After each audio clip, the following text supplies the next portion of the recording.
Bienvenue dans cette Bonjour. webconférence. Est-ce que vous nous entendez bien? Hop. Je pense qu'on va prendre quelques minutes pour attendre que tout le monde puisse, enfin, ait le temps d'arriver, de s'installer, de lancer son ordinateur et tout ça. On sait qu'il peut y avoir toujours un peu de retard dans ce genre d'événement. Ok, super, après on nous entend.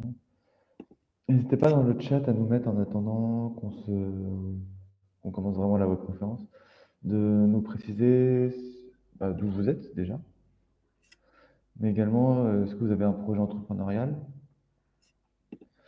Et si oui, où est-ce que vous en êtes dans le projet?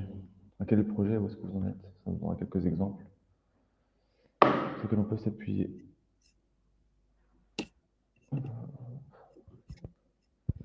Et en attendant, on peut peut-être commencer à se présenter. Tu veux commencer, Elliot? Eh ben allez, donc moi je m'appelle Elliot Tinguenot et je travaille au siège de l'ADI sur les sujets de mobilité, des clients de l'ADI. Donc, notre objectif, c'est que les clients de l'ADI puissent accéder à des véhicules, de la meilleure qualité possible, et les plus écologiques possibles, tout en restant dans leurs contraintes budgétaires. Et donc on développe notamment des partenariats avec des acteurs privés, pour, permettre d'avoir des prix, bonifiés sur, certaines offres de mobilité dont je vous parlerai en fin de conférence. Et on va aussi voir pourquoi la mobilité est un enjeu vraiment particulier dans les temps qui courent et dans la construction de vos projets durant la webconférence. Merci, Elliot. Et donc moi, je suis Auguste, je travaille également au siège de l'ADI. Je travaille sur les questions d'accompagnement et notamment d'accompagnement à la transition écologique. Donc c'est dans ce cadre-là qu'on va proposer cet accompagnement enfin ce webinaire pour commencer à vous aider à poser les jalons de ce qu'il faut prendre en compte aujourd'hui quand on construit un projet. Euh, Même si le cœur du projet n'est pas forcément la transition écologique, aujourd'hui il y a de plus en plus de, de réglementations qui vont évoluer, de choses qu'il faut prendre en compte pour se lancer. Donc je vois qu'on a pas mal de projets en démarrage, qu'il y a des personnes qui sont basées à Lyon, on a de la Réunion aussi, donc trop bien, d'intelligence artificielle. Les entreprises conseil prévention, gestion de proximité. Ok, donc c'est varié. Sans prévention de proximité des biodéchets. Euh, du Mozambique. Oh, bienvenue. Artisanat à Limoges. Ok, je vous propose du coup qu'on avance doucement. Alors, n'hésitez pas à nous poser vos questions dans le chat au fur et à mesure. Euh, on y répondra au fil de l'eau et on prendra même des temps un peu dédiés aussi pour répondre quand elles sont un peu plus complexes. Voilà et Alors, moi je m'occuperai de répondre dans le chat, pendant que Auguste, présente. merci. Il y a une question sur le replay. Donc, a priori, il y a un enregistrement qui est réalisé de cette vidéo qui est en cours. Donc, normalement, il sera disponible sur YouTube. Dans tous les cas, même si jamais c'est pas sur la chaîne YouTube de l'ADI, et même si c'est pas le cas, il faut savoir que cette webconférence, elle a déjà été faite. C'est pas exactement la même, mais dans les grandes lignes, c'est la même trame. Et vous pourrez la retrouver directement, même dès maintenant, sur la chaîne YouTube de l'ADI. Donc, c'est pas forcément les mêmes. Enfin, elle a un peu évolué, mais dans les grandes lignes, dans le fonctionnement, vous allez retrouver la même chose. Le support utilisé, je suis pas sûr qu'il soit communiqué après coup. Mais bon. Alors, hop, pour commencer, donc, ce qu'on vous propose, nous, c'est 5 points d'étape durant cette webconférence. Donc, le premier, c'est de voir quelques repères sur la transition écologique. Ensuite, c'est comment est-ce qu'on peut analyser sa clientèle et progresser sur la construction de son projet de manière générale. Découvrir des entrepreneurs, enfin, on vous présentera quelques entrepreneurs inspirants qui sont passés par l'ADI et qui ont développé leur projet. Également des points sur comment est-ce qu'on peut construire sa communication autour de la transition écologique. Et ensuite, quelques partenaires, mais c'est surtout comment est-ce que l'ADI peut vous accompagner sur la transition écologique et quelles sont les offres qu'on peut vous proposer, enfin, qu'est-ce que vous propose l'ADI pour prendre en main la transition écologique et vous aider à avancer? Alors, donc pour commencer, on va vous proposer un petit quiz. L'idée, c'est pas forcément que vous ayez, enfin, je veux surtout de voir si vous êtes, enfin, trois, voir comment vous êtes au niveau des connaissances sur la transition écologique. C'est deux, enfin, c'est un quiz, c'est deux petites questions. Et l'idée, c'est surtout de vous stimuler, de vous faire répondre un peu dans le chat pour voir si vous nous suivez. Alors, première question. Selon vous, quel pourcentage des Français déclarent se mobiliser en faveur d'une transition, en faveur d'une consommation responsable? Est-ce que c'est 34%? N'hésitez pas à répondre dans le chat. 67% ou 76%? 76, on va du 76, 67, soit 34. Ok, ok. Ça a l'air assez disputé. Est-ce qu'il y a encore quelques réponses? 34%. Ok. Et bah, la bonne réponse était hop, 76%. Donc ça, c'est des chiffres qui sont tirés du baromètre Greenflex 2022. Donc, Greenflex, c'est un organisme qui réalise pas mal d'études et d'analyses sur la consommation responsable. Il y a pas mal d'informations qui sont en libre accès sur leur site internet, donc ça peut être aussi une ressource à consulter. Donc ce qu'il faut savoir, c'est qu'il y a 76% des Français qui déclarent se mobiliser en faveur d'une consommation responsable. Et ce chiffre-là, il est comment dire, composé de deux types de comportements. Il y a 63% qui changent certaines de leurs pratiques du quotidien pour consommer mieux, de manière plus responsable, et 13% euh, qui sont encore plus engagés, qui sont prêts qui font le plus possible pour réduire l'impact de leur consommation, donc qui en parlent autour d'eux, qui dépassent juste le fait de changer certaines pratiques du quotidien, mais qui essaient de modifier largement leurs pratiques et d'inciter leurs proches à faire de même. Donc ce qui est assez inspirant quand on veut se lancer dans la transition écologique, ou en tout cas prendre la transition écologique dans son projet. Ensuite, une autre question sur les zones à faible émission. Peut-être Elliot, est-ce que tu peux préciser ce que c'est une zone à faible émission? Ouais, donc les zones à faible émission, c'est des grandes villes en France qui, sur un périmètre qui englobe souvent la ville, mais aussi une partie de sa banlieue, vont interdire progressivement les véhicules les plus polluants.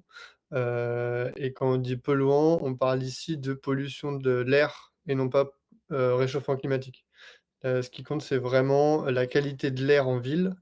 Et donc c'est les véhicules les plus anciens qui vont d'abord être, supprimés, et les véhicules diesel, puis essence.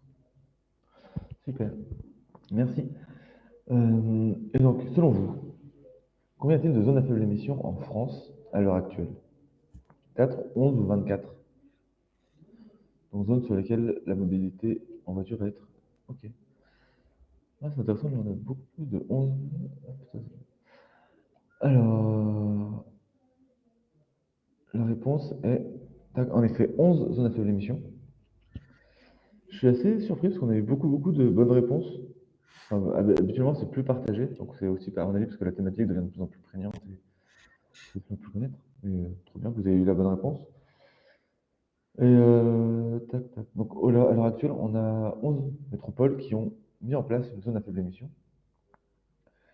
Et d'ici 2025, il y aura près de 43 agglomérations de plus de 1500, enfin, de 150 000 habitants qui devront avoir instauré une ZFE.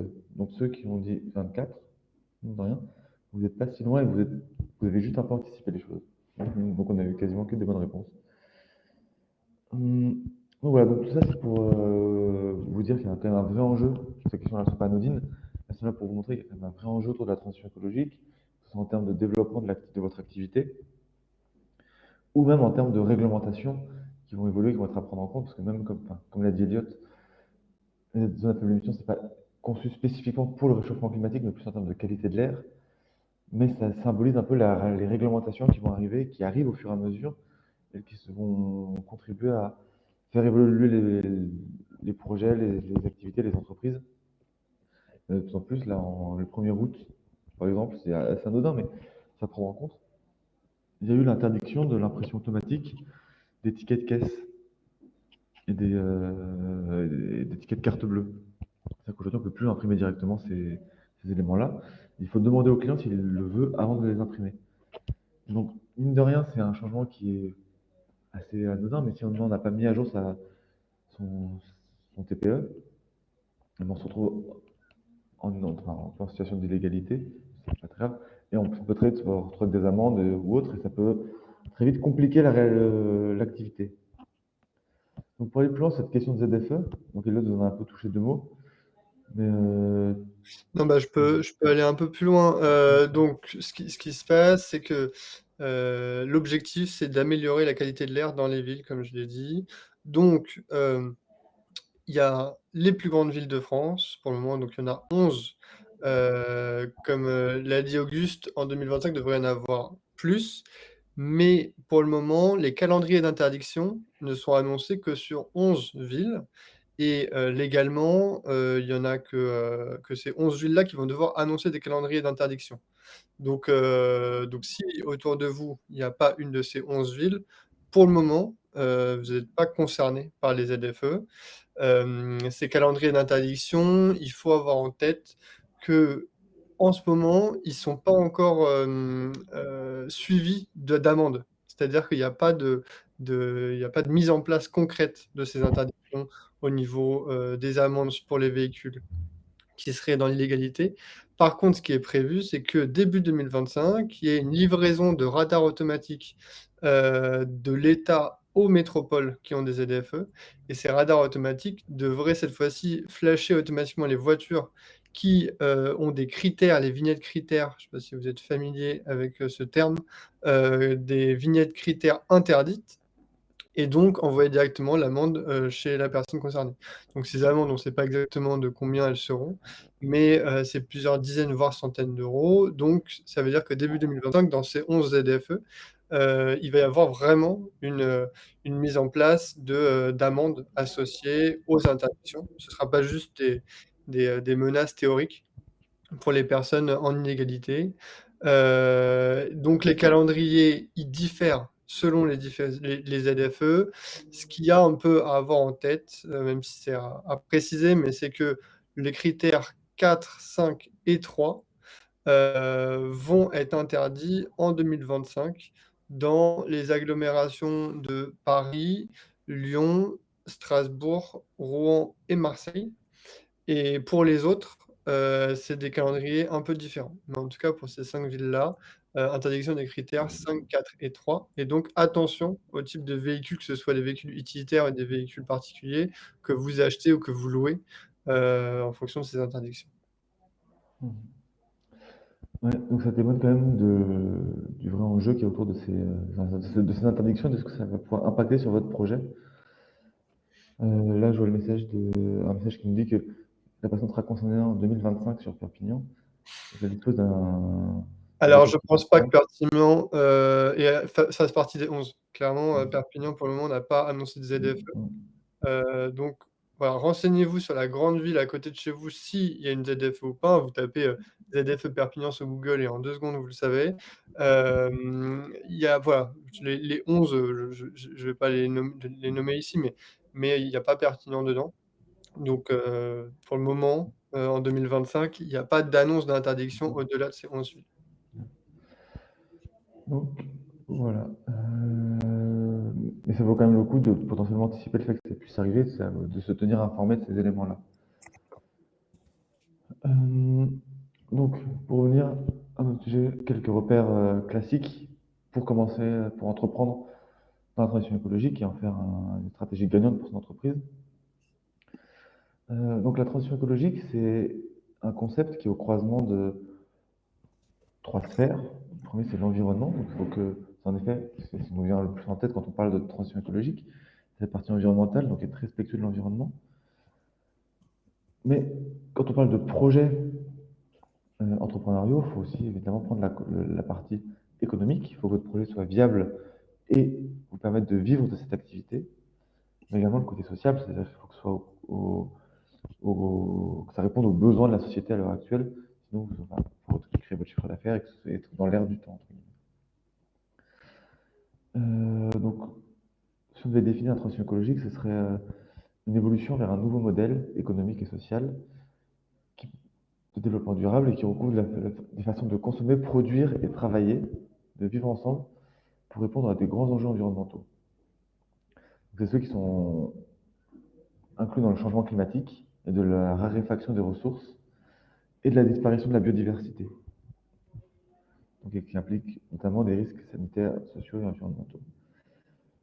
Donc pour entreprendre, en prenant en compte la transition écologique, il y a quelques éléments à prendre en compte quand même. C'est quand on va, enfin, avant d'entreprendre, il va falloir réaliser une étude de marché. Et c'est quelque chose qu'il va falloir faire quoi qu'il arrive. Elle peut être plus ou moins poussée. À la on est un peu partant du principe qu'il n'y a pas forcément besoin de faire un business plan très poussé pour se lancer. Ça dépend évidemment des projets, ça dépend évidemment de, de plein de choses, mais l'idée, nous, ce qu'on demande aux personnes qu'on accompagne et qu'on finance, c'est pas forcément d'avoir un business plan de 43 pages sur la description de leur activité et tout, mais c'est surtout d'essayer de commencer par avoir petit et de tester leur activité, mais on y reviendra par la suite, mais ça n'empêche pas que une étude de marché reste une pierre, enfin, un élément très important et la pierre angulaire sur laquelle va se reposer votre projet. C'est tellement important, tellement intéressant à faire que c'est bien de le faire avant le projet, même pendant le projet, régulièrement, de refaire un petit passage sur l'étude de marché. Donc la première, et ça a été un peu symbolisé par ce qu'a dit Elliot, c'est vérifier la réglementation autour de son activité. Donc quand on dit la réglementation autour de son activité, c'est est-ce que votre activité est réglementée? Et si oui, quelle est la réglementation? Est-ce qu'il y a des normes en particulier? Mais ça peut être beaucoup plus large. Ça peut être même, comme on l'a dit, enfin, dans le cadre des ZFE, quelle est la réglementation en cours qui devrait arriver sur votre ville et sur votre secteur d'activité, enfin, sur votre ville ou sur votre région, que ce soit en termes de gestion des déchets, par exemple, en termes de mobilité, il peut y avoir plein d'éléments à prendre en compte, mais la réglementation, ça va vraiment être un élément important, parce que c'est ce qui va vraiment définir le fonctionnement de votre activité. Ça va être aussi de se poser la question des clients. Qui sont-ils? Euh, Pourquoi est-ce qu'ils vont avoir besoin de vous? Qu'est-ce qu'ils vont, qu'est-ce qu'ils vont avoir, enfin, pardon, j'ai un peu peur du même mot. Donc, qui sont-ils? Donc, quels sont leurs, est-ce que c'est des professionnels? Est-ce que c'est des particuliers? Quelle tranche d'âge ils ont? Est-ce que c'est plutôt des hommes, des femmes? Et surtout, quelles sont leurs attentes, que ce soit en termes de prix, en termes de qualité de service, en termes de valeur du produit que vous allez proposer? Par exemple, aujourd'hui, comme on l'a vu, dans le premier quiz, il y a de plus en plus de gens qui sont intéressés et qui souhaitent faire attention à leur consommation. Donc, si vous proposez des produits bah, qui sont pas du tout, qui prennent pas du tout en compte ces enjeux-là, ça va être beaucoup plus difficile de répondre à leurs besoins. Alors, je suis désolé, vous entendez peut-être un petit bruit de fond. Ça va, on n'entend pas trop, Ok. Augustin. Euh, Bah, moi, je t'entends bien. ok. Bah, est-ce que dans le chat, il y en a d'autres qui ont du mal à m'entendre? Dans tous les cas, je profite aussi pour dire que sur la réglementation, vous pouvez également trouver des informations sur le site de la BPI. Ok, ok. Je suis désolé, ouais, c'est de la vie d'agence. Je suis dans l'agence du 13e maladie. Et donc, c'est vivant, le métier à l'ADI. On reçoit des porteurs de projets, ça bouge. Donc, ça peut parfois faire un peu de bruit. Normalement, ça ne devrait pas durer très longtemps.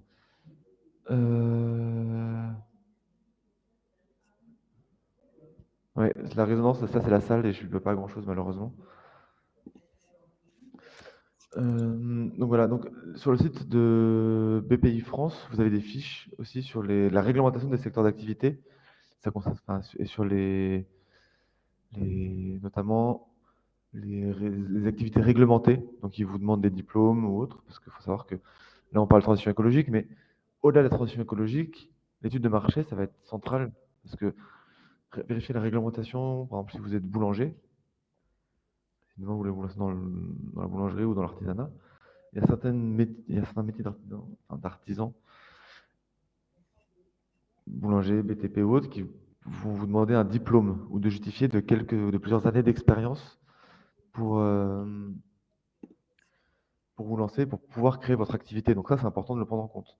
Maintenant, avec la transition écologique, ce qu'il va falloir aussi prendre en compte, c'est comment est-ce que vous allez pouvoir faire livrer votre pain. Est-ce que vous allez avoir des augmentations d'énergie régulières? Voilà, il va y avoir plein de choses à prendre en compte. Et notamment, quand on parle de mobilité, comme l'a fait Elliot, il va y avoir aussi la zone de chalandise à prendre en compte. C'est-à-dire, quelle est la zone dans laquelle, quelle va être la zone d'influence de votre activité? Et au niveau de la zone de chalandise, ce qui est intéressant, de savoir, c'est que la zone de chalandise peut déterminer le type de mobilité dont vous avez besoin. Typiquement, si vous avez une zone de chalandise très étendue, si vos clients sont à des endroits très distants les uns des autres, bah, il va vous falloir un véhicule, de type voiture ou véhicule utilitaire qui peut prendre l'autoroute et cetera. Mais l'inverse est aussi vrai. C'est-à-dire que vous pouvez aussi partir du véhicule pour définir votre zone de chalandise. C'est-à-dire que, par exemple, si jamais vous vous rendez compte que 80 de vos clients, ils se situent, dans un périmètre géographique restreint, assez, circonscrit, et que 20 sont très éloignés, vous pouvez décider de ne cibler que ces 80 là et donc ça vous permettra d'acheter, par exemple, ou de louer un vélo cargo plutôt qu'un véhicule utilitaire, parce que le vélo cargo, il a une zone de chalandise qui est plus petite. Mais il a plein d'intérêts, il coûte beaucoup moins cher, en carburant, il coûte moins cher en réparation, il diffuse une image écolo et cetera. Voilà, la zone de chalandise, faut avoir cette idée que c'est à la fois quelque chose à prendre en compte pour son choix de mobilité, mais c'est aussi quelque chose à challenger potentiellement, et à bien surveiller. Pareil pour les véhicules électriques, si jamais vous avez une zone de chalandise très importante, un véhicule électrique de même atteignable financièrement, il y en a, on en propose, je vous en présenterai à la fin, à une autonomie qui l'empêche de, parcourir des centaines et des centaines de kilomètres par jour. Mais encore une fois, si jamais vous décidez que votre zone de chalandise peut être, petite ou en tout cas, pas forcément hyper étendue, ça vous permet de troquer pour des véhicules électriques ou des vélos cargo et cetera. Exactement. Et notamment, en plus, le vélo cargo, ce qui est hyper intéressant, c'est que certes, il y a une zone de chalandise beaucoup plus petite qu'un véhicule motorisé, mais ça permet quand même, enfin, dans les zones très denses, en termes de bâti et de population, de faire beaucoup plus de livraisons à l'heure ou à la minute. Donc ça peut être aussi quelque part, si vous n'avez pas besoin d'une très grande zone de chalandise, ça peut vraiment être une bonne solution. Mais bref, pour continuer, pareil, se renseigner sur les clients, bah, qui sont-ils? Donc ça, encore une fois, c'est de manière assez large. Se renseigner sur les clients intrinsèquement, mais aussi au regard de comment est-ce qu'ils produisent, comment est-ce qu'ils vont créer leur activité, comment est-ce qu'ils la gèrent, est-ce qu'ils prennent en compte la transition écologique dans leur activité ou pas? Si oui, comment? Sinon, pourquoi? Au-delà de ça, c'est aussi bah, qui sont-ils? Combien sont-ils? Est-ce que c'est des grosses structures, des petites structures? Est-ce que, enfin, quel est leur plan de communication? Enfin, comment est-ce qu'ils communiquent? Quelle est leur image de marque? Voilà, est-ce qu'ils ciblent exactement les mêmes publics que vous ou pas? C'est des questions à vous poser pour vraiment pour, pour que votre projet ait une base solide et que vous sachiez comment vous comporter, comment démarcher la clientèle et enfin, vous aider à lancer votre activité sur des bonnes bases. Et ensuite, les fournisseurs, pareil. Donc là, avant de se lancer, c'est intéressant d'aller voir les fournisseurs, de savoir à peu près bah, quel prix ils pratiquent, quel volume ils peuvent vous livrer, est-ce qu'il y a des conditions particulières, est-ce qu'ils vous accordent des délais de paiement, comment est-ce qu'ils vous livrent aussi, est-ce que c'est vous qui allez venir chercher ou est-ce que c'est vous qui livrez. Si jamais c'est des denrées non périssables, par exemple, là encore une fois, on regarde la transition écologique et de la mobilité. Ce qui va être intéressant, c'est de vous dire bah, peut-être que vous privilégiez un fournisseur qui donne pas mal de stock ou alors qui me livre en faisant des tournées, en livrant d'autres commerçants. ça peut être intéressant parce que ça permet de limiter les émissions de CO2 et de, enfin, bref, tout ça pour vous dire que faut réfléchir en termes de cohérence du projet, d'ensemble et surtout prendre les informations là où elles sont et réfléchir après en termes de cohérence de projet. Ouais, si jamais vous avez des questions là-dessus, si jamais c'est pas clair, si jamais je me suis un peu perdu dans mes explications, n'hésitez pas à les poser dans le chat. On peut prendre du temps pour y répondre. Voilà, donc quelques pistes de réflexion. Donc c'est réfléchir en termes de réglementation, parce que la réglementation, c'est donc, des choses qui peuvent brider votre projet en termes, comme je parlais tout à l'heure, le diplôme, les ZFE, mais ça peut aussi être des portes qui s'ouvrent à vous, parce que vous pouvez aussi penser à faire labelliser votre projet, labelliser bio, c'est une réglementation, c'est-à-dire que c'est un cahier des charges à fournir, ça vous impose certaines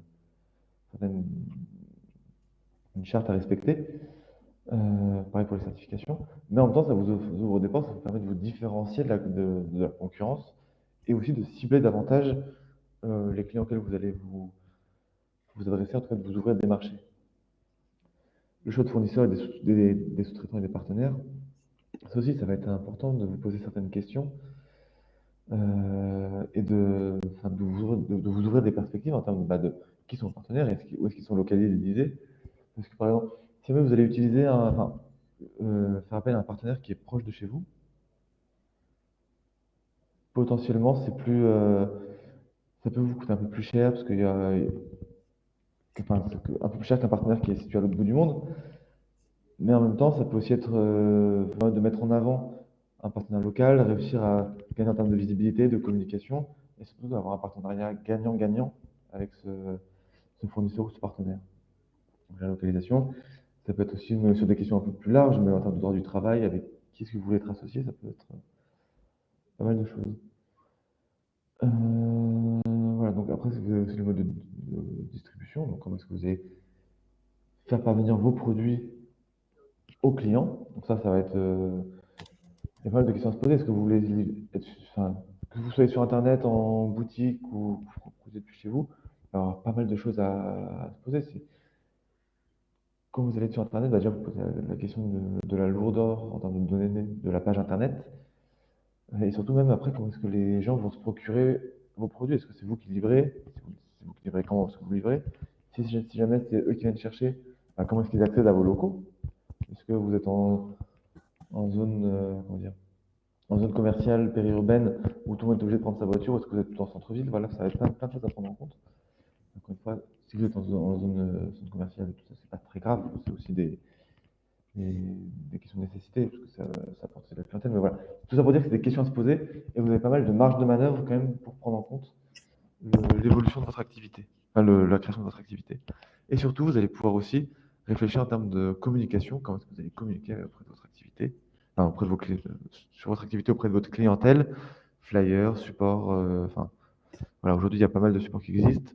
Pour en prendre il y a des papiers à graines aujourd'hui qui peuvent être intéressants. Enfin, c'est assez rigolo. Vous imprimez un flyer et après ça, ensuite, une fois qu'il est plus utilisé, les personnes peuvent l'utiliser enfin, en le plantant et ça fait des graines.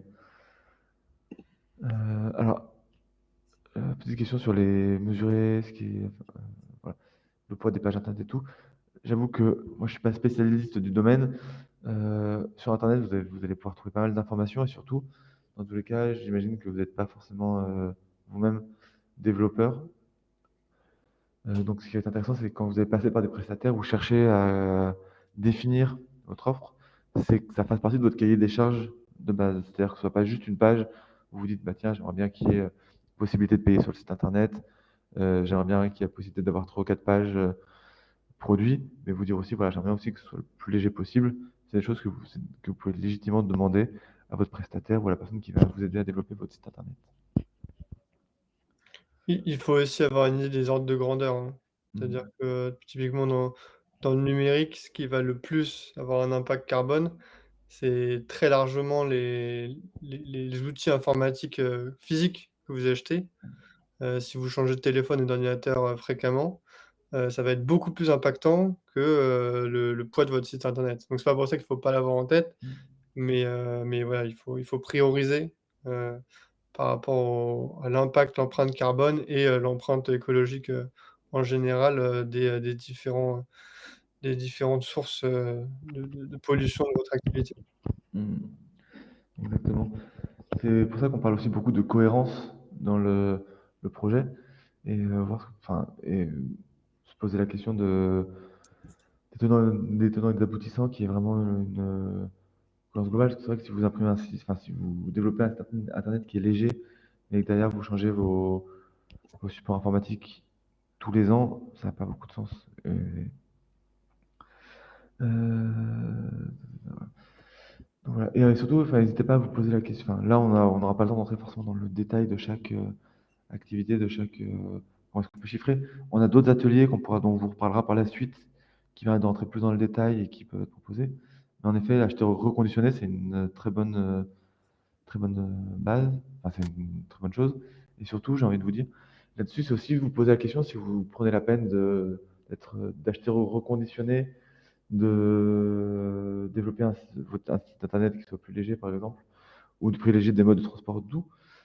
La question qui peut se poser derrière aussi, c'est comment est-ce que vous le faites savoir à vos clients? Parce que ça peut être aussi un peu, enfin, il ne faut pas que ce soit trop lourd dans la manière de le faire savoir, mais il faut aussi que vous puissiez en tirer un bénéfice là-dessus. Donc, vous réussissiez à le mettre en avant.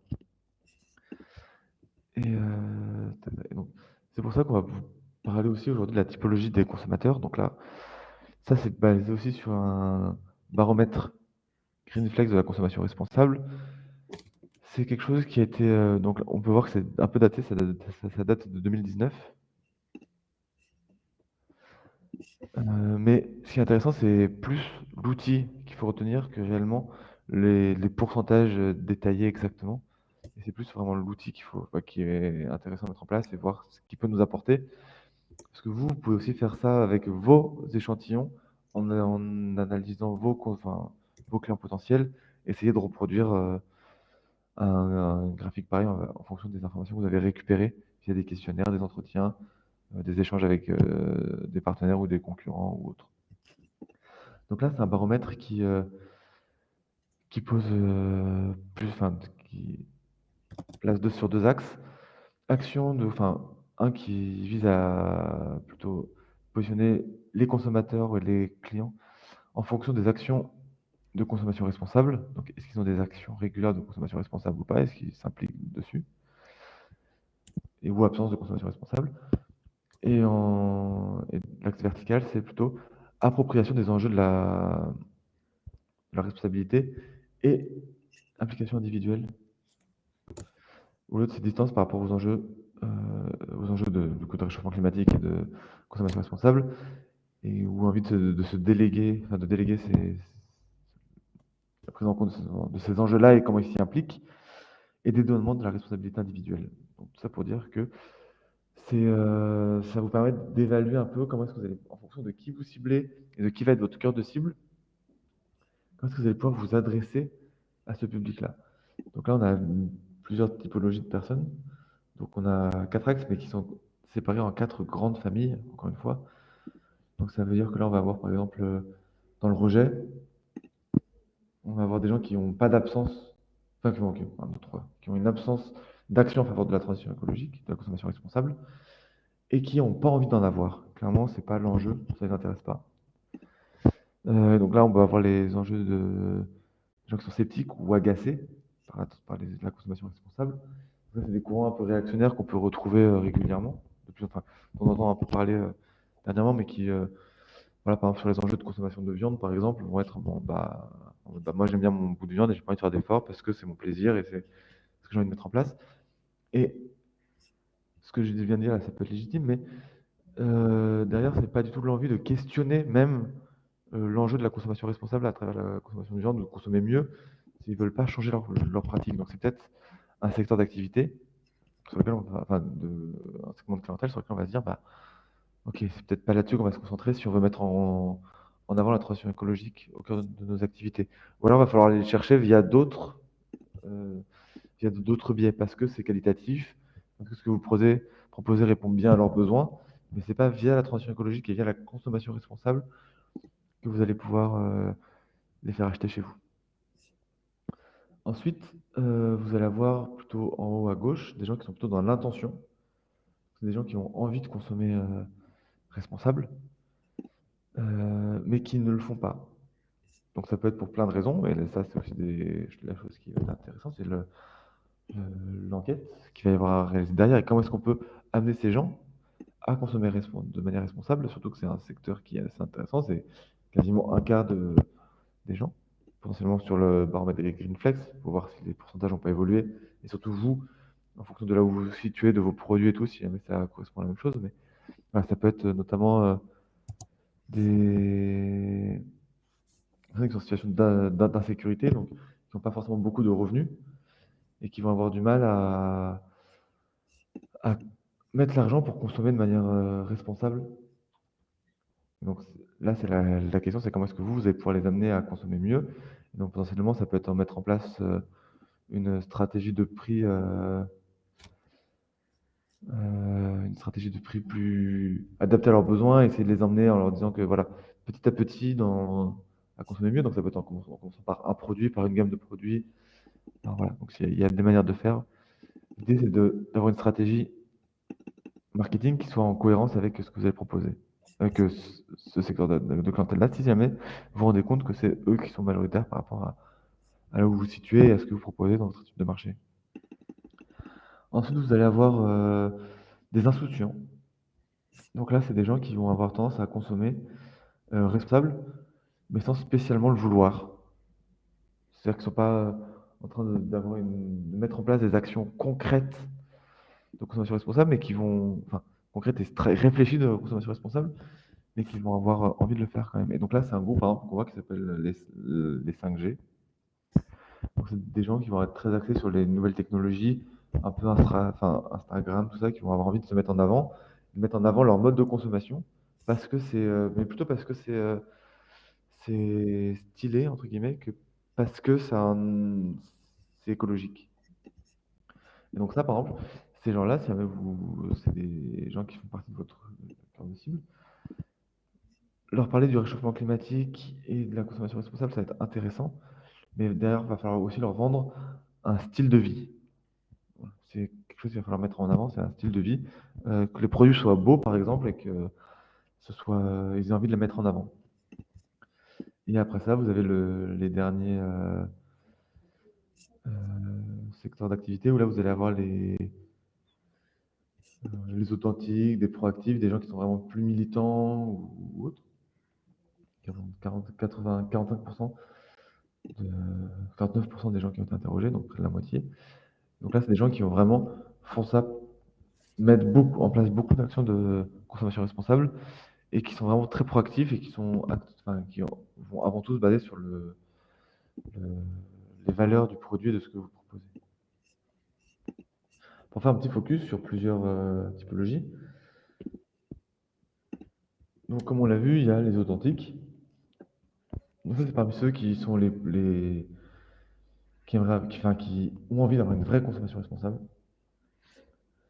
Euh, donc ça, en gros, c'est des gens qui ont un peu envie de se détacher de la société de consommation de manière générale. Donc voilà, c'est une typologie. Et voilà, qui vont être très attachés au circuit court, quitte à ce qu'il n'y ait pas forcément de label. Enfin, qui vont privilégier, par exemple, un produit qui vient de pas très loin de chez eux, fait par un artisan local, par, un- qui va mettre en place qui maîtrise un vrai savoir-faire et qui a un savoir authentique, plutôt que quelque chose qui va être labellisé, qui va mettre en avant des étiquettes bio ou autre. Donc c'est un profil intéressant à prendre en compte. Vous allez avoir les 5G, donc ça c'est vraiment le profil un peu, comme on l'a dit, comme je l'ai dit tout à l'heure, un peu d'innovation technologique, Instagrammable. Si vous voulez, c'est un peu ces gens qui ont la croyance que la technologie va pouvoir sauver l'environnement, par exemple.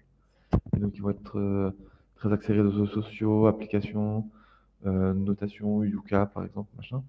Et donc ils vont vraiment suivre un peu vos indicateurs et qui vont être essayer de vérifier, enfin, qui peuvent être amenés à vérifier aussi un peu la cohérence de votre projet par rapport à ce que vous proposez.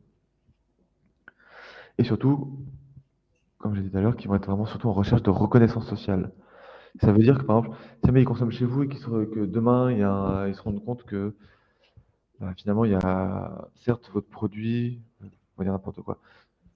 On va dire que je vends des chaussures. Très bonne qualité, très stylées.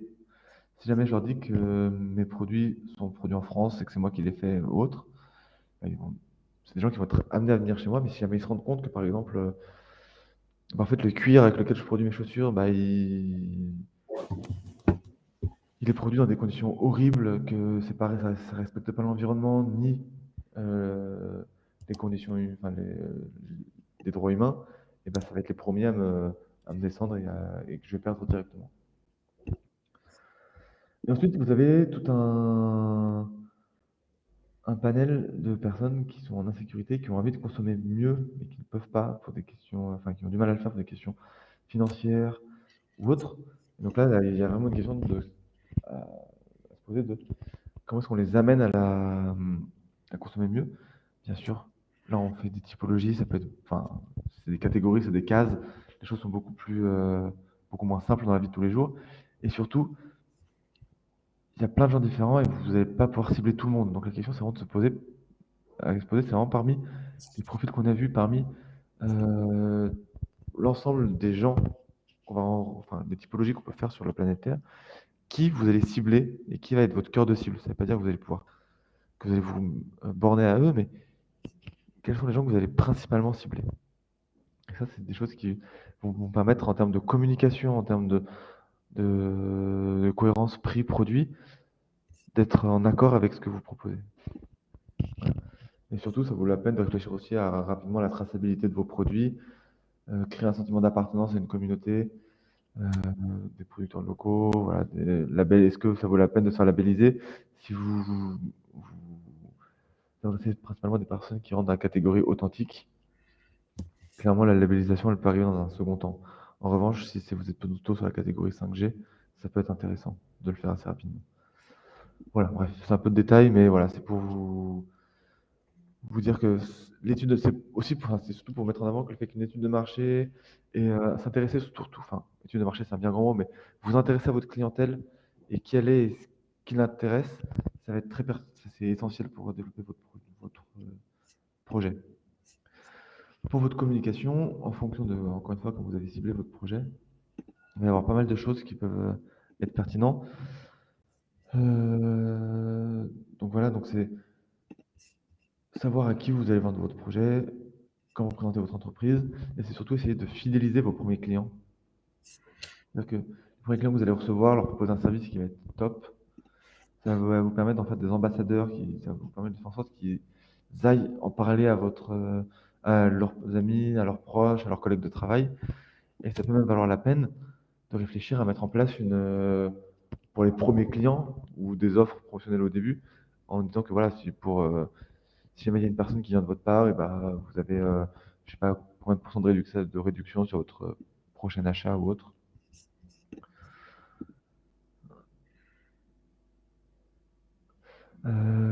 Tac, tac, tac. Voilà.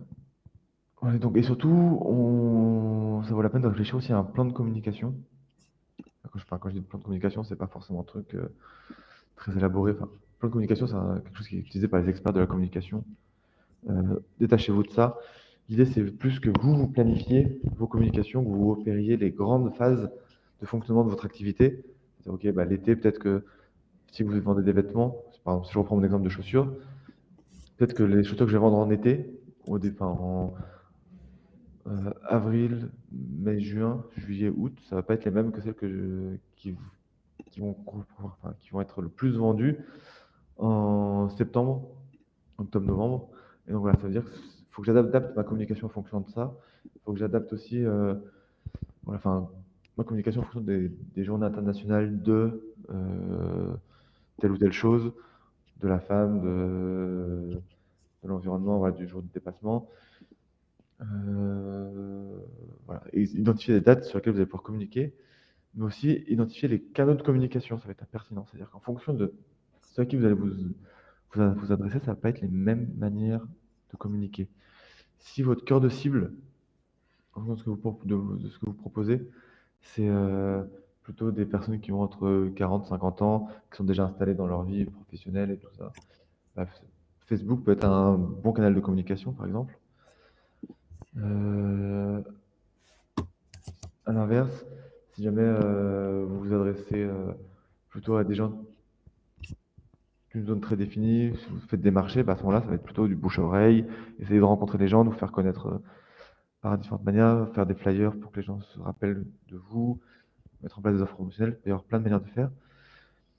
En tout cas, réfléchir en termes de visibilité. Et vraiment, là-dessus, c'est quelque chose sur lequel je vous invite à réfléchir.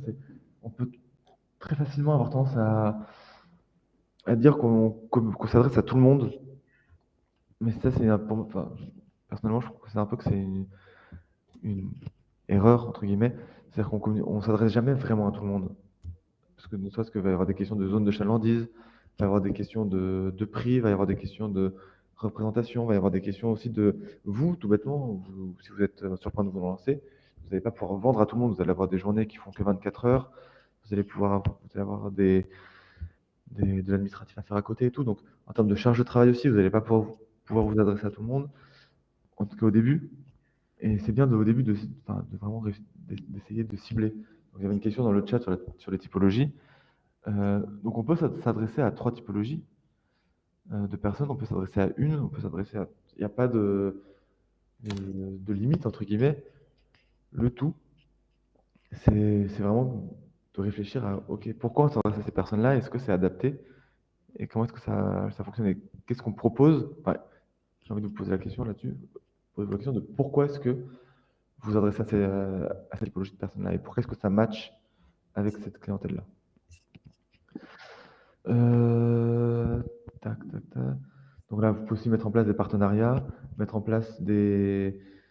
Si vous repérez des gens qui travaillent avec la même clientèle que vous, n'hésitez pas à essayer de voir les partenaires que vous pouvez mettre en place. Par exemple, nous, à l'ADI, si jamais vous nous rejoignez et tout ça, on a pas mal de bons plans qu'on met en place avec des partenaires parce que justement, on se rend compte que c'est des services qui peuvent être intéressants pour les gens qu'on finance, qu'on accompagne.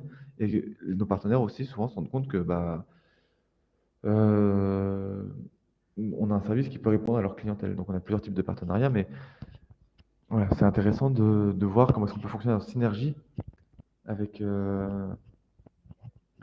avec l'écosystème. Par exemple, si même vous avez si même vous fabriquez des chaussures et que vous rencontrez sur des événements entrepreneuriaux des gens qui fabriquent d'autres vêtements, bah, au lieu de les voir comme des concurrents, vous pouvez essayer de réfléchir à comment est-ce que vous pouvez vous réorienter des publics. Est-ce que vous êtes dans la même gamme ou pas? Enfin voilà, essayez de voir comment est-ce que vous pouvez créer des offres communes. Ça peut être intéressant. Et voilà. Et surtout, donc, il y a les réseaux sociaux. Il y a les règles d'or, c'est notamment, je choisis mes réseaux sociaux en fonction de ma cible. Et donc, ça, c'est important de discriminer les réseaux sociaux et de ne pas choisir en fonction de ceux sur lesquels, enfin, un, deux, trois, ceux que vous préférez, mais mais plutôt ceux sur lesquels vous allez avoir des clients et ceux sur lesquels ça va fonctionner pour vous. Je vois que le temps passe, donc je vais peut-être accélérer un petit peu. Évitez d'en prendre trop, parce qu'après, ça vous demande du temps. Euh, Et mine de rien, mieux vaut avoir deux, trois réseaux sociaux, un, deux, voire trois réseaux sociaux sur lesquels on est actif que cinq, six sur lesquels on a du mal à publier. Surtout que c'est pas forcément le même type de contenu qu'on peut publier partout. Chaque réseau social a un fonctionnement un peu différent, du coup. Et surtout, c'est pas forcément les mêmes cibles et tout, machin. Donc voilà. Facebook, ça fonctionne plutôt en essayant de créer de l'engagement, donc les gens réagissent. Instagram, c'est les hashtags. Et LinkedIn, c'est plutôt des choses plus sérieuses. Pour en revenir, il nous reste 10 minutes. Donc c'est l'occasion de nous de vous présenter aussi ce qu'on peut faire, ce que peut faire l'ADI pour vous aller plus loin dans l'accompagnement à la transition écologique. Donc l'ADI, c'est bien plus que... Enfin, donc hop, je crois que mes slides sont pas forcément dans le bon ordre. Hop, tac, tac, tac, tac. Donc l'ADI, qu'est-ce que c'est? C'est une association qui a été fondée là, je parle sous le contrôle d'Eliott, qui a beaucoup plus d'expérience que moi, l'ADI, et qui a une connaissance beaucoup plus fine que moi, donc il me corrigera si je fais une erreur. C'est une association qui a été fondée en 1989 et qui, du coup, a pas mal d'expérience dans l'accompagnement entrepreneurial, qui est reconnue d'utilité publique. On est une association de loi 1901, donc à but non lucratif.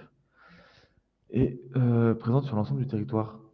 Puisqu'aujourd'hui, on a 160 176 antennes et 390 permanences. Donc, quel que soit l'endroit où vous soyez, il y a des chances que l'ADI soit ou passe à côté de chez vous. C'est 800 salariés, 1300 bénévoles. Donc, on est vraiment une association de proximité. Plus de 1600, enfin, 160 000 entreprises financées et accompagnées. Donc, on fonctionne beaucoup sur la confiance avec nos porteurs de projets. Et donc voilà, donc on est proche de chez vous. Et ce qu'on vous propose, nous, c'est deux types de choses. C'est des financements qui peuvent aller. Enfin, pardon, je vous dis préciser, mais on est présent en hexagone, donc dans l'hexagone, mais également dans les outre-mer. Donc c'est pour ça que je vous dis, on n'est vraiment pas présent dans beaucoup d'endroits en France. Donc, nous, on est là pour vous financer et vous accompagner. Donc, c'est-à-dire qu'on propose des financements jusqu'à 12 000 euros. C'est du microcrédit. Assorti, donc voilà, c'est sous forme de. Donc, il y a plusieurs types de financement. Il y a des prêts d'apport en capital. Le cœur de métier, c'est du microcrédit. Donc, c'est avec un taux d'intérêt. Enfin, on finance tout le monde sur des petits montants de 500 à 12 000 euros. Avec plusieurs modes de fonctionnement. Enfin, ça, il faut se en agence. Là, je vais pas avoir le temps de tout passer en revue. Mais voilà, on vous finance des petites sommes.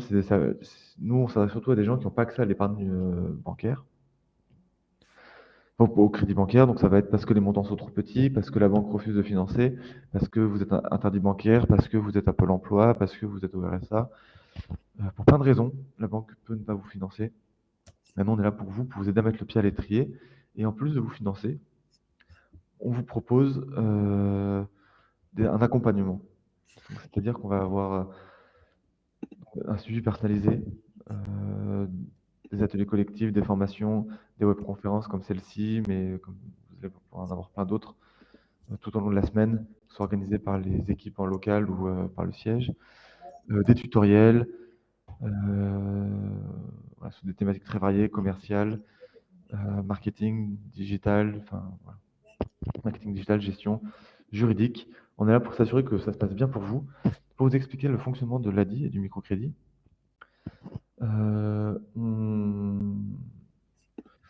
Donc, c'est des microcrédits, donc c'est un taux d'intérêt de 9,87%. Mais sur des petites sommes, du coup, comme je vous l'ai dit, donc ça fait que c'est des mensualités qui sont relativement faibles. L'enjeu, c'est surtout de vous mettre le pied à l'étrier, de vous accompagner là-dessus. Et surtout, le taux d'intérêt, ça permet de financer aussi d'autres porteurs de projets. Ça nous permet de comme je vous le dis, on est une association de loi 1900, donc on est à but non lucratif. L'argent qu'on génère via les microcrédits, ça peut permettre d'assurer le fonctionnement de l'association et surtout de financer d'autres porteurs de projets. Voilà. On a également des prêts d'apport en capital. Donc ça, c'est des prêts à taux zéro, un remboursement différé et qui viennent compléter le microcrédit. Donc ça permet aussi de vous aider à avancer beaucoup plus sur enfin, vraiment d'avoir un effet d'entraînement sur votre projet. Donc, notamment, on en a un sur la transition écologique qui est fait pour aider à réduire l'impact environnemental de votre activité. Hop, tac, tac, tac, tac, tac. Au-delà de ça, nous, ce qu'on vous propose sur la transition écologique, pour vous accompagner, on va avoir des fiches pratiques, enfin, bon, des prêts d'apport en capital transition écologique, des offres mobilité, dont Elliot va vous parler un peu plus en détail après, une offre de 700 euros pour les coursiers à vélo de chez Uber, notamment, pour leur permettre d'avoir un vélo, de passer au vélo électrique plutôt qu'au scooter ou autre. Vous allez retrouver des fiches pratiques sur adi.org, sur lesquelles vous allez pouvoir retrouver notamment des encarts transition écologique.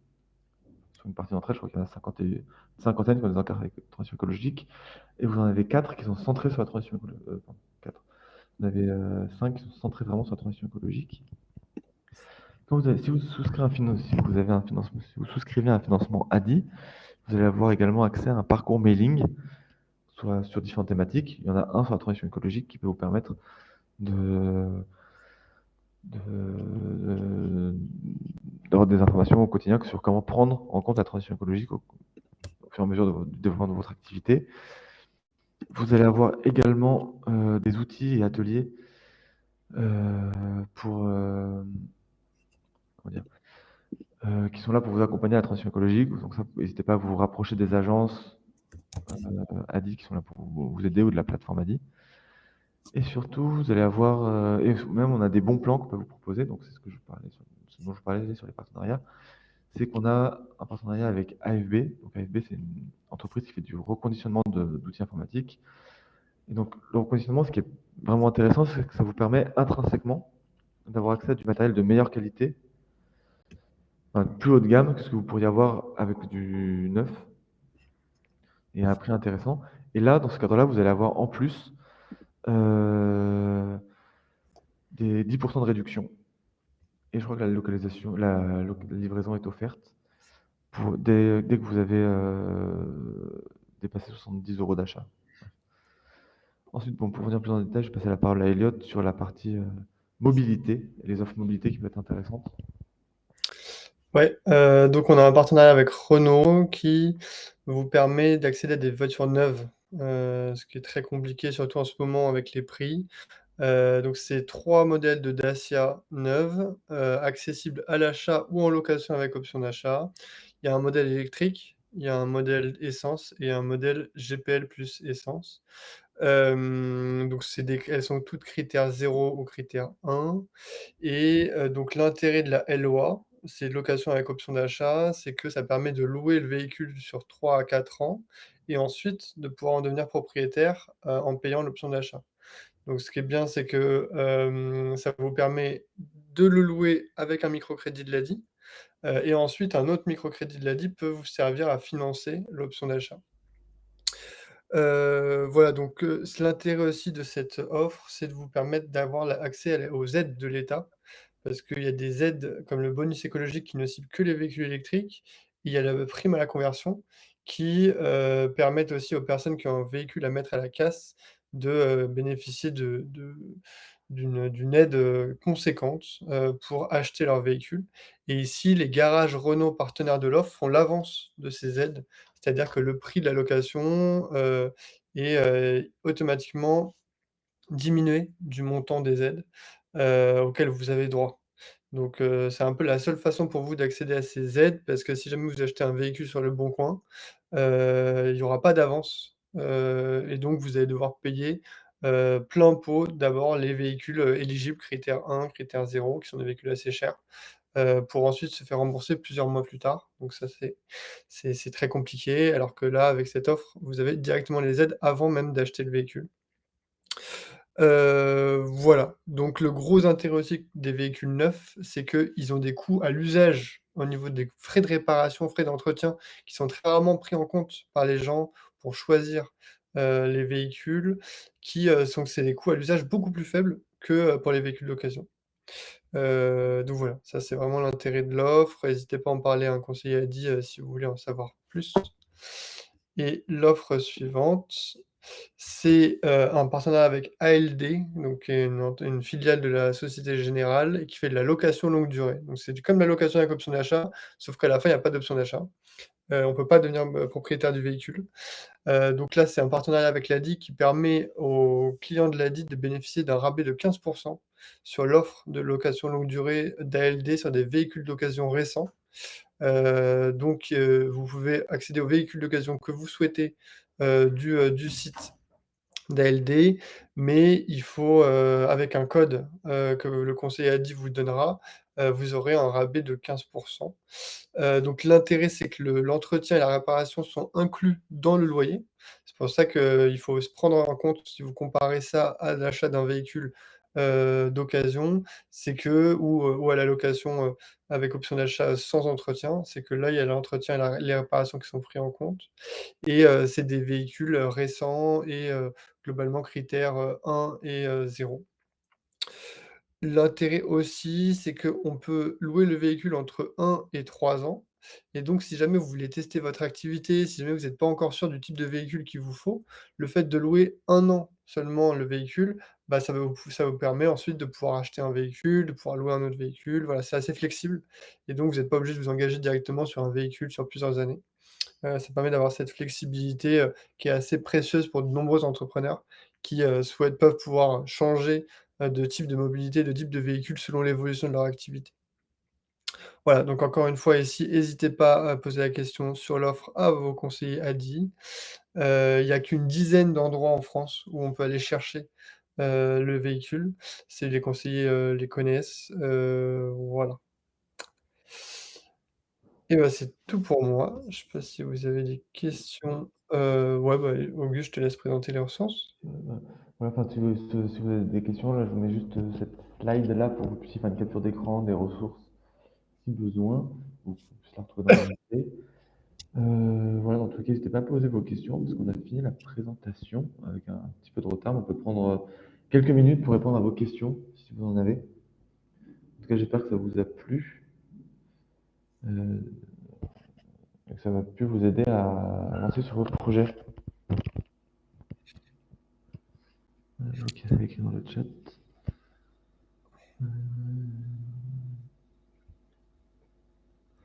Alors, des détails sur les vélos cargo. Alors les vélos cargo, donc ce qu'il faut savoir, c'est que c'est très intéressant, à l'usage financièrement.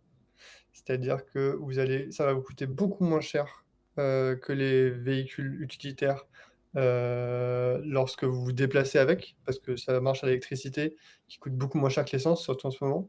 Et donc c'est financièrement intéressant, économique, même s'il coûte assez cher à l'achat quand même, hein. C'est pas à 1 000 €, c'est plutôt autour de 5 000-6 000 €, donc c'est finançable via un microcrédit de l'EDI. La vraie question, les limites du vélo cargo, c'est au niveau de la capacité de transport. Donc on est aux alentours pour certains modèles jusqu'à 300 kilogrammes, ce qui est quand même assez conséquent. Et aussi la zone de chalandise. Donc vous allez pas pouvoir, utiliser un vélo cargo, si vous faites des grands trajets tous les jours, c'est plutôt pour un usage urbain et périurbain. Donc voilà, c'est à la fois écologique et financièrement, très intéressant si jamais, vous pouvez les utiliser pour votre activité et si jamais vous avez pas besoin d'un utilitaire. Ce qu'il faut aussi avoir en tête, c'est que le marché des utilitaires, il a explosé, c'est-à-dire que c'est de plus en plus cher. Donc vraiment réfléchissez-y à 2 fois avant de croire que vous allez pouvoir acheter un camion, un véhicule utilitaire, même léger, parce que c'est très cher et donc si vous en trouvez peu cher, c'est souvent qu'ils sont très anciens, en très mauvais état et qui peuvent vous coûter très cher à l'usage, en réparation, en carburant et cetera. Donc vraiment, peser le pour et le contre avant de choisir le type de véhicule pour transporter le matériel ou les marchandises de votre activité. Et surtout, les vélos cargo, ce qui est intéressant, enfin, ce qu'il y a à prendre en compte, c'est qu'il en existe plein de modèles différents. C'est-à-dire que, et ça vous permet aussi de faire de la communication en le faisant floquer ou autre. Mais là, par exemple, on a un vélo sur l'image avec une remorque, mais ça peut être aussi un vélo avec une grande place à l'avant pour y mettre. Enfin, voilà, il peut y avoir plein de choses différentes, donc ça peut vraiment s'adapter à vos besoins en termes de fonctionnement et de pilotage. Voilà, vous pouvez avoir des boîtes fermées, vous pouvez avoir des espaces ouverts pour mettre vos produits et tout ça. Donc voilà, ça peut être intéressant, notamment. Même si vous allez faire les marchés, par exemple, ou autre, ça peut vous permettre déjà d'être beaucoup plus fluide en termes de déplacement, d'avoir. Enfin, votre remorque peut vous servir directement de stand et donc vous n'avez pas forcément à tout déballer et tout. Voilà, ça peut être plein de choses à prendre en compte. Euh, voilà, voilà. Hop, j'ai l'impression qu'il y a quelqu'un qui écrit encore dans le chat, mais sinon, je pense qu'il n'y a pas beaucoup d'autres questions. Non, bah, sinon, on peut vous souhaiter une très bonne journée et rendre l'antenne. Ouais, bah, on vous dit à bientôt alors. Mmh. Et n'hésitez pas à regarder le programme des autres conférences qui arrivent dans la semaine, ou des ateliers sur le site de l'ADI, vous pouvez accéder aux ateliers qui sont proposés. Et ça vous permet d'aller voir l'ADI près de chez vous et de commencer à prendre contact avec les gens et les conseiller. Merci à vous tous et à toutes, tous et toutes. Et je vous souhaite bon courage pour vos projets, vos réalisations et une très bonne journée. Au revoir. Au revoir.